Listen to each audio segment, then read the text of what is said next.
Welcome to EPG Pathshala. I am Professor K. Srinivas from Pondicherry University. I teach philosophy at that university. I am the course coordinator for Indian religion and philosophy in the subject Indian culture. In this module, we are going to learn about the psychophysical practice of yoga. In that, we are going to focus on the following learning objectives, namely, what is yoga, epistemology, metaphysics, and the notion of God in yoga, and soteriology in yoga. And yoga is a technique or a method to control body and mind to achieve self-perfection. Practice of yoga for the sake of self-realization is something very important in the Indian philosophical context. The term yoga is derived from the Sanskrit root yuj, which literally means union. It is a spiritual union of individual soul with the spiritual soul. It also means to join or to yoke. As a matter of fact, it is a method that joins the finite spirit with the infinite or supreme spirit. In other words, yoga is self-realization in its widest sense of the term. This means the method of yoga consists of the methods of or practices leading to the union or self-realization, viveka jnana. There are evidences to show in the history of Indian culture that practice of yoga was predominant during Mohenjo-daro civilization. Yoga, as expounded by Patanjali in his Yoga Sutra, is treated as an allied system of Sankhya by the classical Indian philosophers. Yoga Sutras, or the aphorisms of yoga, were composed by the sage Patanjali around 4th century BC. Vyasa, who wrote a commentary on Patanjali's Yoga Sutras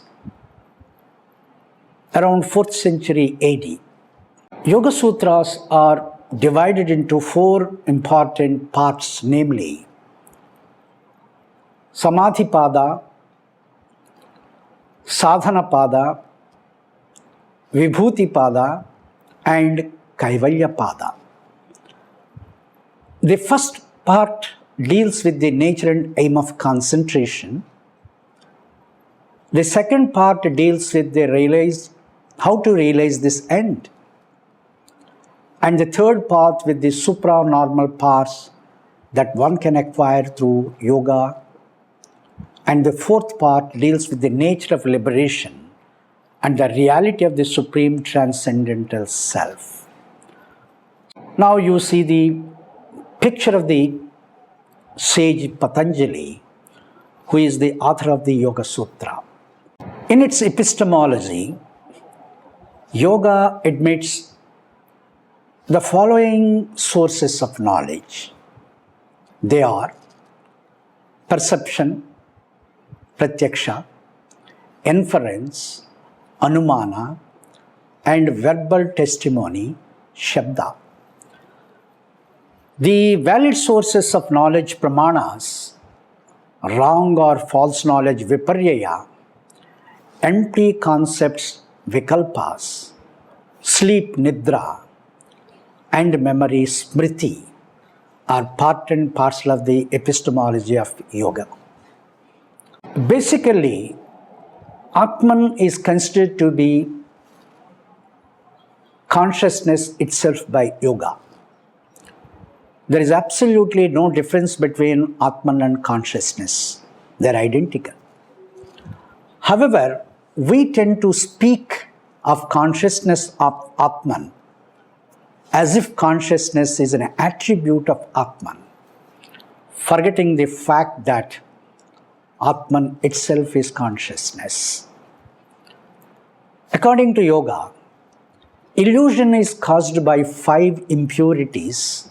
They are ignorance, avidya, false identification of oneself with objective world, or egoism, asmita. Then attachment, raga, is also one of the impurities. Hate, dvesha. Then self-attachment, abhinivesha, which is accompanied by the anxiety of death. Now, apart from these impurities, yoga also recognizes 5 levels of mental life. They are called chitta bhumi. These levels are caused by the predominance of different gunas. For instance, restlessness or kshipta is caused by the excess of rajas, one of the gunas. This is supposed to be the lowest mental level according to yoga. Then comes torpidness or mudha. The mind has more of tamas, which makes it ignorant, dull, and sleepy. Then, of course, you have the next higher stage is called distracted, vikshipta. This is distracted state of mind. And this distracted state of mind, although sattva is a dominating guna, yet rajas too asserts itself at times. Therefore, the mind gets distracted. The next higher stage is called concentration, ekagra. Here in this stage, the mind is completely dominated by sattva. The mind can concentrate on the object of its choice without any hindrance. The 5th and the highest stage is called restricted stage, niruddha. The mental modifications in this stage are completely arrested or stopped, though their latent impressions remain. Now, after recognizing these 5 levels of mental life, yoga tries to explain its metaphysical position. As indicated earlier,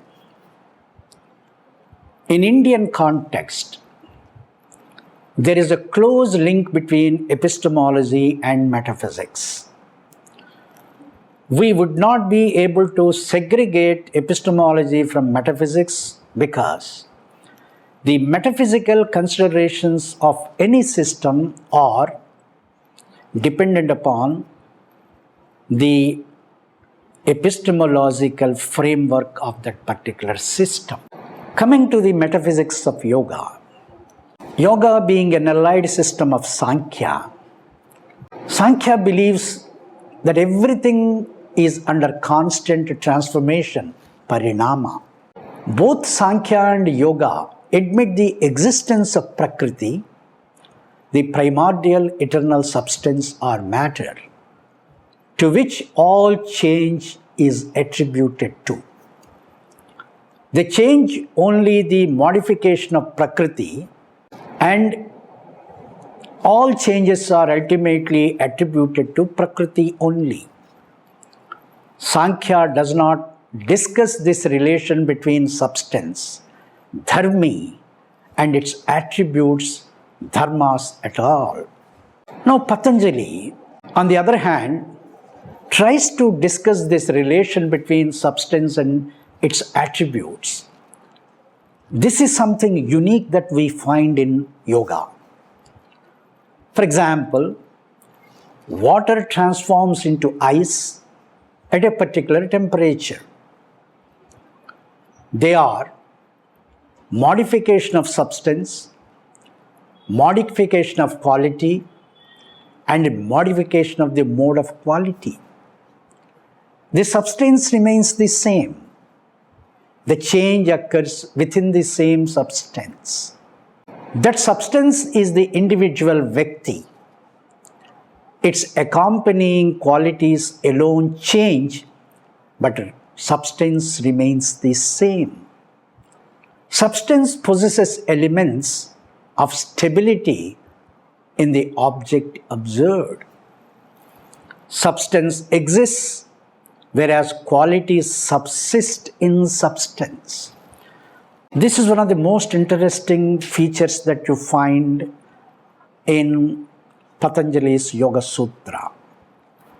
He does not say that qualities exist, since qualities are dependent on substance for their existence. He says that the qualities subsist in substance. Coming to God, yoga holds that God is Purusha, but of a special kind of Purusha, Purusha Vishesha. What kind of speciality is attributed to God in yoga system?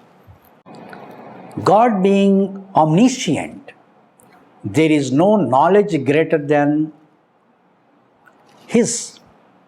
God is not touched by the 5 impurities, and He is completely transparent. Ignorance, sense of ego, desire, hate, and fear of death cannot be attributed to God. Also, He is not touched by the results of ethical actions and the potencies left by these ethical actions, karmashayas. Now, Patanjali does not offer any proof or proofs for the existence of God.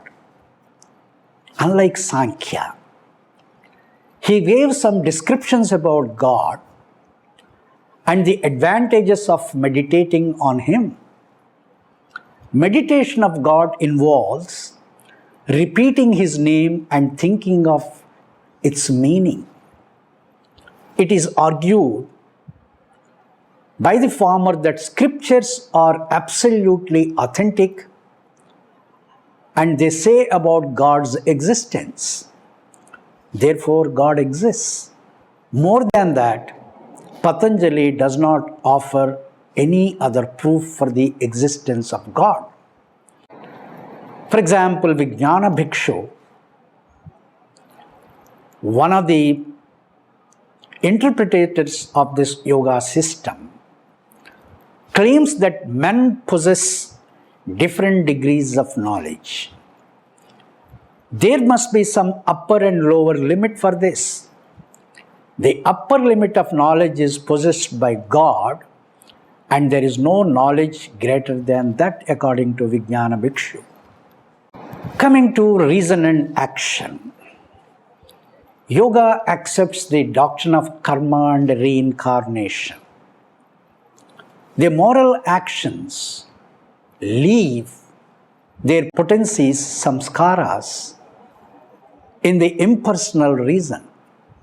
These potencies later on become the modifications of the creative energy of reason called buddhi or chitta. Thus, reason of every individual is modified in a different way according to the actions performed by the individual. Therefore, there is some kind of relationship between the reason and the action performed by the individual. The change in reason or shift in reason necessitates the shift in the action of the individual. Hence, the ultimate enjoyer is the I as the ego, and this I as the ego is the enjoyer, and it is the empirical I or the psychological I. Then coming to 2 important aspects of reason according to yoga. One aspect of it creates the world that is shared by all of us. The common world is the given world to all of us. The other aspect of reason makes the world different to each individual in terms of its enjoyability. My attitude towards the world is different from the attitude of some other person. Two persons may not look at the same world with the same attitude. For example, the potencies of moral actions accumulate together and constitute the reservoir of potencies. This reservoir of potencies becomes one of the afflictions, kleshas of reason, which create a distorted world of colorful objects. This part of reason is known as the reason of action potencies, according to yoga. These potencies produce their effects insofar as the original ignorance between the Prakriti and Purusha continues. Through the practice of yoga, the discrimination dawns on the individual and the ignorance is gradually dispelled. That is the purpose of yoga. Now, coming to the doctrine of karma, karma becomes a teleological aspect in yoga. Without any reference to God, yoga explains the cessation of these potencies through the practice of yoga. That is the significance of yoga. Now, coming to how to get rid of these potencies. Perhaps Patanjali introduced certain techniques of yoga. By practicing these techniques, we would be able to get rid of these potencies. For example, like any other orthodox Indian philosophical system, yoga also believes that the ultimate goal of yoga is to attain liberation, which is technically called samadhi in yoga system. Now, what is samadhi? Etymologically, the word means settling down of reason on something. It implies peace and steadiness. In other words, it is the settling of reason in itself. The practice of yoga is to stop or damp the function of reason. When these functions are stopped, reason becomes completely transparent, and there is nothing objective to show or to know. Such a state is technically called samadhi. To attain it is the ultimate goal of yoga. One had to attain samadhi. Now, the steadiness of mind is to control the mind. One easy method is to meditate on God, or one may practice measured inhaling and exhaling pranayama. Either you concentrate on God, or through practice of pranayama, you control your mind or your mental operations. When inhaling and exhaling are done in an irregular manner, its results are mental agitation. First of all, mind has to be fixed on the measure of breath controlling. Its agitation is minimized. Another way is to remove all attachments from mind in order to make mind steady. When we attempt to make reason steady, it becomes agitated and restless, kshipta. When a greater force is thrust on it to fix it, it becomes torpid, mudha, a tendency to fall asleep. When we still make greater effort, it becomes distracted, vikshipta. If you continue to put greater effort, then it becomes concentrated ekagra on the object of meditation.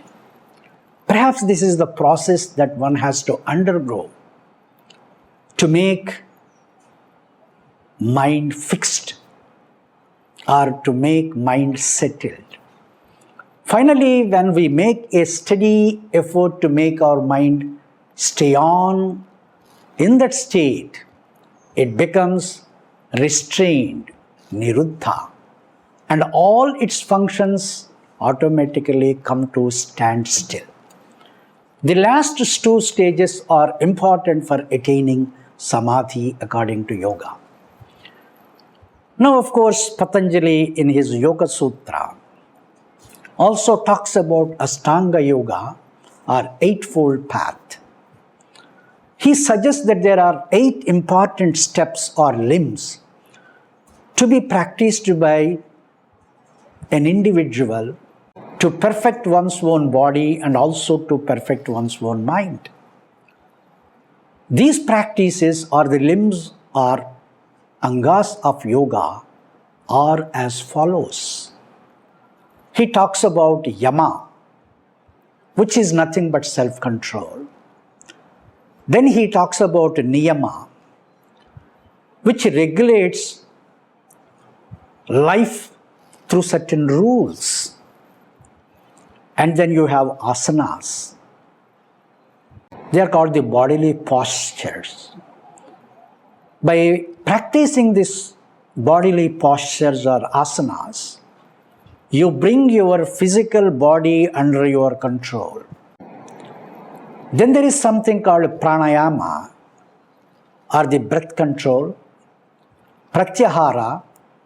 That means slowly and gradually you withdraw your senses from the external objects. Then comes dharana, wherein you fix your mind on an object of your interest or taste. Then comes dhyana, a kind of meditation. And finally, this meditation or concentration results in samadhi. Now, of course, this self-control is of 5 types. They are non-injury, ahimsa, truthfulness, non-stealing, celibacy, and non-acceptance of gifts. In other words, one should not accept anything that is an instrument of pleasure according to yoga. Then, of course, coming to niyama or regulating rules of one's own life. These rules include purification of body, both externally and internally. This purification starts with cleansing of body through washing and by taking clean and pure food. Internally, mind has to be cleansed by practicing friendship, kindness towards fellow beings, cheerfulness, and indifference to the voices of others. Apart from this, contentment, penance, by practicing austerities, regular study of sacred books, and meditation on God are also equally recommended by the yoga. Then, of course, as it is indicated earlier, asanas or bodily postures are absolutely necessary to keep one's body fit and agile, and such yoga is technically known as Raja Yoga. Then here you see different types of asanas, and these asanas make your body more and more flexible in the sense that the entire body is brought to one's own control. Hitherto, it is the body that controls us, but we need to bring the body under our own control. Coming to pranayama, to regulate our inhaling and exhaling, we need to practice a kind of a yoga. This is absolutely necessary to arrest mental agitations. Now, unless and until you arrest mental agitations, concentration is not possible. Apart from inhaling and exhaling, yoga also recognized the acts of retention of inhaled air in our lungs and emptying the lungs for some time without immediately inhaling after exhaling. All these four activities have to be regulated in terms of proper time intervals to make our mind more steady and concentrated. Then, of course, how is concentration possible? Only through pratyahara or withdrawal of senses. Suppose if your senses are focused towards certain objects, again mind becomes unsteady.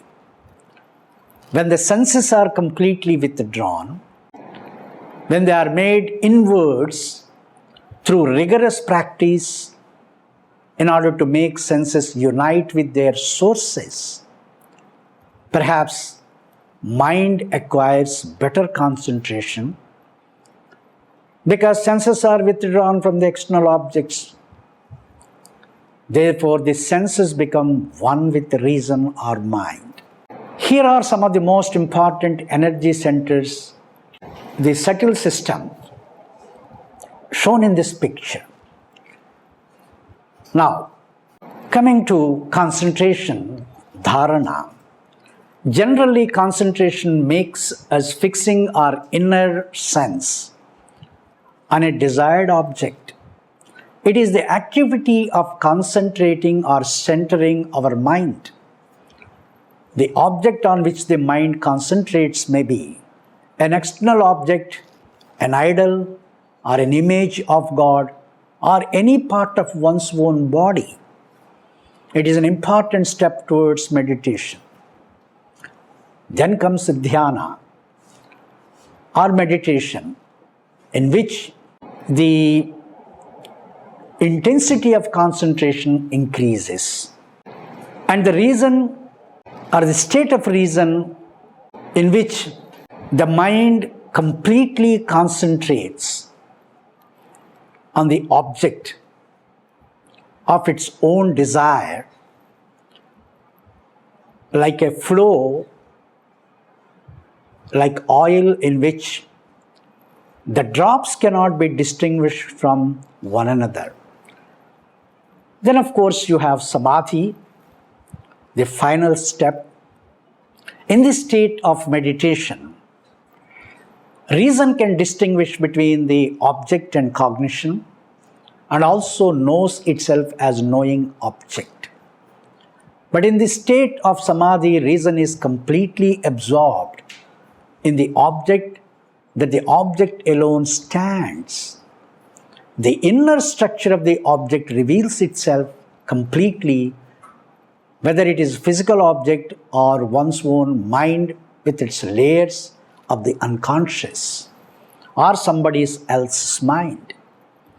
Further, samadhi is classified into two kinds according to yoga: samprajñāta samadhi and asamprajñāta samadhi.